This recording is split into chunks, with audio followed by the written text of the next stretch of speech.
guaranteed. Bo, we mentioned yesterday. Yeah.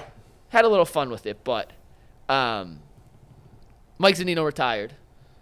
And we had high expectations for Mike Zunino, Josh Bell last season. It didn't work out. Yeah. So I was thinking, and Zunino's not on this list. No, of course. But who would be on the Mount Rushmore of Cleveland athlete what could have beens? The what ifs. Guys they traded for, signed, drafted. Guys that you had high expectations for. And are we just doing it like in the last 10? You can do whatever you want. Whatever. Whatever you want. All right. Jason has 13 guys. You want to? I mean, no. You guys go first. Let me throw a few. Let me throw a few out there because I don't have just a 4, but every Browns draft pick since 99. Pretty much every Browns draft pick between Joe Thomas or Joe Hayden and I don't know. Yeah. You know, like you got. But some of them were more hurtful than others. The number one for the Browns to me is Josh Gordon. Right, Josh Gordon is certainly a huge one. I didn't even have him on the list. That's how many there are. Yeah, I mean, they're so ridiculous. For me, I'm embarrassed to admit this, but I've admitted it many times. I thought Brandon Weeden was going to be a good player. I had him. Obviously, I was wrong, so Brandon Weeden should be on the list. No doubt about it. Corey Coleman, Justin Gilbert. Although I don't know that I thought Corey Coleman was going to be that good. I looked at this as like guys who came in with tremendous fanfare. Okay, so Johnny Manziel. And then didn't live up to it. Right, so Johnny Manziel's a great example. Manziel. Gordon, even Josh Gordon didn't really come in with that. But I was thinking of what could have been because we saw it. We saw it for a year. There's different ways to interpret it, yeah. From a baseball perspective, you'd have to say Matt Laporta, right? That was a big deal when they traded for Matt Laporta. He was the key piece in the Sabathia trade. Yeah, and I would say Swisher and Bourne. Yep. Like that year, we were all excited. I know I was excited. I thought they'd both be really good here. They were both total disasters. So that's some of the guys on my list. G, you got some guys? I got a strange one. Ron Harper. Ron Harper was nice here, so they got him up out of here, man. There's a lot of urban legends out there. We need to urban legends why Ron Harper was no longer with the team. Yeah, we'll tell you one day. But listen, Trent Richardson got me. I thought Trent Richardson was going. Yeah. I'm like, they finally done went up. They Adrian Peterson, I believe, had got picked prior to him, and Adrian Peterson was killing the league. Yeah. And then Trent Richardson comes out of Alabama. He's like all over the place. Like, I mean, they had his highlights just oozing down just every single TV screen. And he got here and just consistently ran into the ankles of his guards. Vision. I took plenty of L's in my predictions. One of my biggest W's was when the Browns traded Trent Richardson for a first-round pick. Dustin and I were on the air. We were at a bar. And he and I were like high-fiving. We thought it was the greatest trade by the Browns. And 90% of the fans thought it was awful. Really? Yes. And he had only been there 1 year, though. Right. And he had been decent and as a rookie. He had 1,000 yards. He had a lot of yards, but if you looked at behind the rushing total, it wasn't good. And he was a I was waste. with you. I was like, I can't believe they got a first-round pick. I know. I was stunned. I think they used it on... Did they get two? Didn't they use it on Johnny Manziel, though? Oh, God. Maybe. I think that was... They did. Whoever they used it on, it didn't turn out to be a good player. Dwayne Bowe, by the way, another one when it comes to... There was some hype when he came in and excitement. Go ahead, Jason. Who have we left out? How'd y'all forget Odell? I put OBJ Oh, my God. Oh, yeah. That's because I didn't write mine down. I was just threw him in my head. That's a good one. Odell's the best one. Odell's the top. He might be the first one. Ken Carman was setting off fireworks in his neighborhood the night of the we trade. were pounding the table for weeks for the Browns to trade Odell, and then they did it. Bro, they had... But you got to think they had Jarvis and Odell, and they had Chubb. We was like, and this was like, y'all in trouble. Odell is the only one bigger than Odell is probably Johnny Manziel. I mean, I had Manziel on the list. Another one I had was Dwayne Wade when Dwayne came here. Yeah. And he didn't even last a season. Didn't even make it through a year. He was towards the end of his career. But still, everyone's like, oh my God, Dwayne Wade's on the Cavs. This is great. Dwayne Wade in the interview says it's the only move he ever regretted. He hates, here. Still, he said he hated LeBron for trying to talk him into it. It was a disaster from the start. Yeah, that was bad. Another one I had was Jeff Garcia, Browns quarterback from way back in the day. When they signed him, that was a really big deal. He replaced Tim, friend of the show, Tim Couch. He was like, oh, we got Jeff Garcia. And he'd been good for the Niners. He was good, and he was terrible here. He was hurt. He was dating the Playboy chick, and they got in a bar fight. And what about Ubaldo Jimenez? He had a couple decent years, but I thought he was going to be like Dennis Martinez or something. I thought he was going to be the truth. There was some excitement. He was up and down. Yeah, I think he had enough success to stay off the list. But I'll give you another Indians pitcher, Jack McDowell. from the 90s. That's going way back, yeah. When they signed him, that was like 90s. Coming off the World Series appearance in 90. I remember the headline or the lead to the story was, now, hand to God, this happened. I could Google it and probably find it. The rich get richer. Yeah. The Cleveland Indians have signed Jack McDowell. Yeah, the rich get richer. Yeah. Coming off the 1995 World Series, and they signed him for that 96 season. He never lived up to it. Andre Rison was another one. Oh, how did I forget him? We just mentioned him. You mentioned him yesterday when I told you we were going to do this. Yeah, Andre Rison was a big one. Michael Bourne and Swisher I had with you. Antoine Jameson I had on here through no fault of his own, but that was a really big deal. When the Cavs traded for Antoine, and he was like the other star to pair next to LeBron, and then LeBron bolted. Oh. And Antoine, I talked to Antoine a couple years ago. He's like, I was in my office in my home the night of the decision going, ain't no way this man brought me to Cleveland. He's going to leave me here. And he sure did. Yeah. Oh, my God. And Antoine was left in, like, prison. He was like Alcatraz around here. Dwayne Wade says that he didn't look. The second time LeBron came back, he was on a plane with him. Yeah. And he said nothing. He was like, nothing. Like, he said, yeah, this boy LeBron, he's like, man, he is like, he'll have you in the dark, bro. I was on a plane with him thinking he ain't about to bolt without saying nothing. Next thing you know, that what's the name? The decision dropped. Yeah. Or in the magazine, he said, this son of a. Who else did we forget, Jason? And then I had Johnny Manziel, Brandon Whedon, Brady Quinn. I put Brady on there as another first-round quarterback who had probably not to the level of OBJ and some of those other guys, but certainly didn't live up to expectations. And I think I had Kevin Mitchell on there. From the Indians signed him back in the day as a big power-hitting left fielder, and he lasted like 20 minutes. Yasiel Puig? But did he come with a lot of fanfare? I feel like people were excited because for a minute, he was a big star in baseball. He was that deal. You were excited. The name was an exciting name. I thought Franmil was the bigger part of that deal than he was. Puig. He was because Puig was just a rental, but Puig's career just went down the toilet after that. Larry Hughes. Hughes is a good one. Larry's a good one. Larry Hughes. I thought when we got Larry Hughes, it was over. Yeah. Or Darius, what's his name? Darius Miles. Played for the Cavs. He came from the Clippers. Yep. And we thought he was just going to be dunking the ball everywhere, and he did nothing. That's when they were trying to lose, so they went and traded for Darius Miles. Yeah, got Darius Miles. And I would put this guy too because I thought he was going to be one of the best at his position of all time. Kellen Winslow.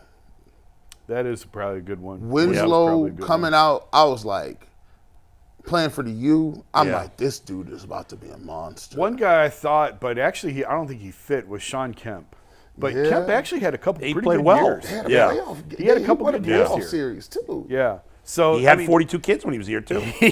He was never the dynamic player that he was in Seattle here, but he had some good years. He's a good player. Yeah. Mike, you got anybody we left out? Yeah, I'm going to read a bunch from the chat here. Okay. But first, we got a tweet during the show from Brian Murphy I want to read to you guys. I'll donate $100 to the show if Bull will wear G. Bush's hat and sunglasses for 10 minutes. Why wouldn't I do that? G. Bush, would you let I don't know Bull if wear G your wants hat to and be wearing sunglasses for 10 minutes? I mean, Steve told me we got to get it off. Let's do it. Yeah. Is he really going to donate $100 to the show? We'll find out. You don't have Brian, any eye infection or anything? No, but guess what? Those are if you look at it. Yeah. Those are prescription glasses, so you can see. I might not be able to wear them if they're prescription glasses. Hold on. Well, the hat might be enough. The hat's great. I can't wear the glasses. I'm going to get a headache. Am I that blind? Oh, my God. All right, we'll give him the glasses back. Give him the glasses back. There you go, G. Is he blind? Yeah. Hey, Brian, how about just hat? I like the hat. I think it looks good on me. Crocodile Bull. Hey, that's not a knife. This is a knife. That's a knife. All right, I'm just going to read a bunch from the chat. This is just flying by. I'm going to give G his hat back. I feel bad wearing his hat. I'm not vetting these. I'm just reading these on the fly. Yeah. A Guy says Jason Kipnis. No. Kipnis was a good player. Kipnis was multiple-time All-Star. Kipnis was like a clubhouse captain or something. He was a multiple-time All-Star. That's Tom terrible. DePore said Jesse Owens, Jim Brown, Rocky Calvado, and Otto Graham. He missed the question. He must. Yeah. What's more embarrassing, that list or the fact that Mike said Rocky Calvado?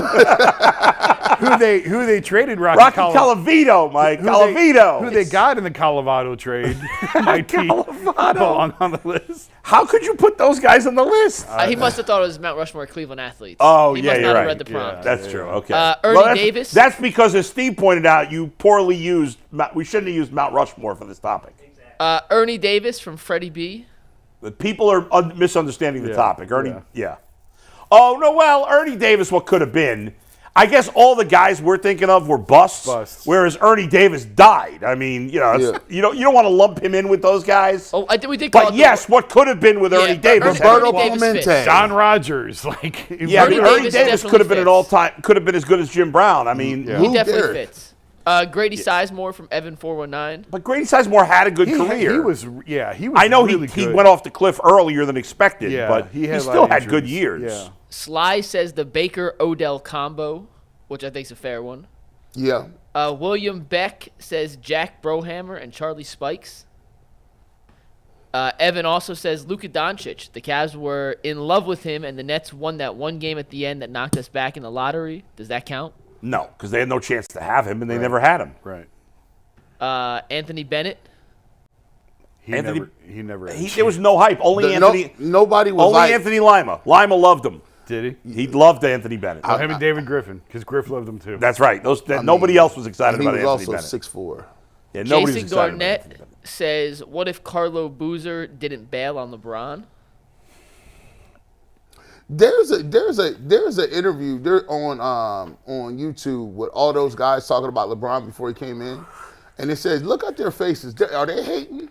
Like they had this interview where like Carlos Boozer said, we got 7-8 guys on this team that could start over LeBron now. Yeah, I think that there was a little bit of what? Who does this kid think he? I mean, Ricky Davis had some stupid quote. Right. About I can't remember now. It was right. His, I mean, he was getting so much hype. Yeah. Yeah. Next one comes from King Bees, LaCharles Bentley. That's injury related. Yeah, right. Injury related. I guess I feel like weird putting guys like LaCharles in that group. And LaCharles had a tremendous career. But and that's a separate category of what could have been. Guys who got hurt or died or, Monzi says Timofey Mozgov. I mean, Buckeye guy. Mozgov was what we expected him to be. To this day, I think I couldn't believe they traded 2 first-round picks for him. They traded 2 first-round picks. Which is kind of crazy. It's totally nuts. But everyone thought I was crazy for saying it was crazy. But in the end, we expected him to be a serviceable player. It was funny because when he first got here, I think he put up crazy numbers. Like he was getting double-doubles every night. And then it was right in the mix of the Warriors figuring out the death lineup. Well, they needed a big, and he only made $5 million. It was really that. It was his size, and it was that his contract fit because they didn't have a lot of space. But he couldn't really play against the Warriors. Right. But you needed guys to get to that. But he played along the way, and he did a fine job. Guys to get to that point. Go ahead, Mike. I got to sneeze. All right, a couple more. Jason, you can sneeze. Nope. Nick Swisher, that's from Dungar Boxing, which you mentioned. Kendrick Bourne. Michael Bourne, not Kendrick Bourne. Sly said John Johnson III. Didn't have the. I thought we thought he'd be better than he was, but yes. I wasn't not thinking the that much fanfare of Manziel, medium sauce, Odell, and these guys. A couple trades that never happened, or one did happen. The Pedro Martinez trade that never happened. Evan said, "What if we traded J.J. Hickson for Amari Stoudemire instead of thinking J.J. was that good?" Yeah, I never did get to the bottom of that, of what was true and what was reality and what wasn't. The biggest what if ever was the fact that they had a deal for Pedro Martinez. Yeah, and didn't want to trade Jarrett Wright. Oh. Jarrett Wright was the holdup? Jarrett Wright was the holdup. Well, Jarrett Wright came up and was They kept trying to push, as legend goes, they kept trying to push Bartolo Colon, and the Expos wanted Jarrett Wright, who Wright, coming off the 97, looked like Roger Clemens Part 2. Yeah. Had they traded for Pedro Martinez, they would have won a World Series. Yeah. Have we gotten down to the bottom of the Paul George to Cleveland deal? No, I never got. I should know more about that one than I do. I never got to the bottom of because there was so much. There was everybody moves into cover your ass mode on that, so you can never really get what was reality. Yeah. By the way, I'll have to dig around on that. I didn't remember this. Well, just 2 or 3 more. Yeah, go ahead. Then all you. It's in the same vein. Isaiah Thomas when he got traded here. No, I'm not sure how much the fanfare was. We were all mad because they traded Kyrie. Nobody was excited about Isaiah Thomas. I wasn't. I mean, I killed him for that from day one. We were pissed. I was so pissed about that. That is the biggest what if ever. I remember that trade happened. Dustin and I were at Brown's training camp, and I started screaming like a madman about the trade. Bad trade. Yeah. I wrote the night it happened. It was a bad trade. Derrick Rose. But he was already cooked. But Lonnie Chisenhall. No, he was not that big of a prospect. He was their top prospect, but he wasn't a top prospect. Well, you could think what might have been to the guys they got rid of, as we've talked about, like Nolan Jones and Caminera. By the way, and the last two, Dennis Eckersley and Andrew Bynum. Bynum was shot by the time he got here. Eckersley's decent. But Eckersley didn't become a superstar until he became a closer, which was much later in his career. He was a 20-game winner as a starter. But he was a good starter. He was an all-star. He was an all-world closer. There's a lot of reasons why Dennis Eckersley had to go. It's Rick Manning. Well, yeah, that's enough. Yes. I work with these people. By the way, maybe you guys know this. I have never talked about this, and I didn't know this until recently. And I read it a couple of weeks ago, and then I forgot about it again until we had this subject. Did you know? Yeah, this was long before I was in Cleveland, so I don't know that I would have had any reason to know this necessarily, because it wasn't like you got every trade rumor on the internet at this time. Right. But apparently, the Herschel Walker trade between the Cowboys and the Vikings, before that happened, the Browns had a deal done for Herschel Walker. I don't think I ever heard that. Never heard that. I read that recently. It was a done deal. Herschel Walker was being traded to the Browns, not as big a package as they ended up getting, but for a massive haul of draft picks. It was agreed to, and at the last second, the GM of the Cowboys, who was it? Was it Jerry Jones at the time? No. Whoever it was, the GM said, if the Browns are willing to give up this much, let's see if we can go to some other teams and stir up more interest. And within 24 hours, the Vikings offered more, and the deal was done. Wow. But according to this thing I read, I don't remember where I read it, but I had no idea. I have a couple of connections to old time. Yeah, see if you can find out about that, because I was like, wow, I'd never heard that before. I might write about that, actually. That's cool. Where'd you read that? I don't remember. I'll see if I can find it again. Yeah. So let me ask you. It might have actually been Wikipedia, which could mean it's baloney. Yeah. But it was such a long story that why would somebody make that up all these years later? I don't know. When is Deshaun Watson's contract over? Deshaun Watson's got 3 years left. After 26. Yeah. This year, next year, one more year. Okay, say for instance he goes to the playoffs all 3 of those years, progressive, doesn't make it to the Super Bowl, makes it to the AFC Championship game. If he is a free agent, do you believe he almost has to sign with Cleveland? No, he won't care. I mean, the Browns, if he plays great the next 3 years, the Browns will want to keep him. They'll probably try to extend him, and that would be great. But no, he's not going to feel any kind of loyalty, I'm sure. I don't know. I don't know. We're not him. I can't say for sure. But, the teams don't have any loyalty to players when they don't have to. So why should the players have a loyalty to the team? Right. Yeah. We'll see. We'll see. Yeah. Where'd that come from? Yeah, that was really out of left field. Well, because I'm sitting here thinking to myself, I'm like, all right, if the Browns are like, yeah, we took a chance on you, and we gave you the biggest stood by you ever. You did nothing for 2 years. You've been injured a lot. We need you to sign back. And I'm sitting there thinking, would he hit free agency and just test it, or do you think that the market out there, it wouldn't be kind of like with Joe Flacco, it wouldn't be a market? No, because if he plays great for 3 years, he's still only 32, 33. He'd have like a Kirk Cousins type of market, which is going to be decent. Yeah. I think. Go ahead.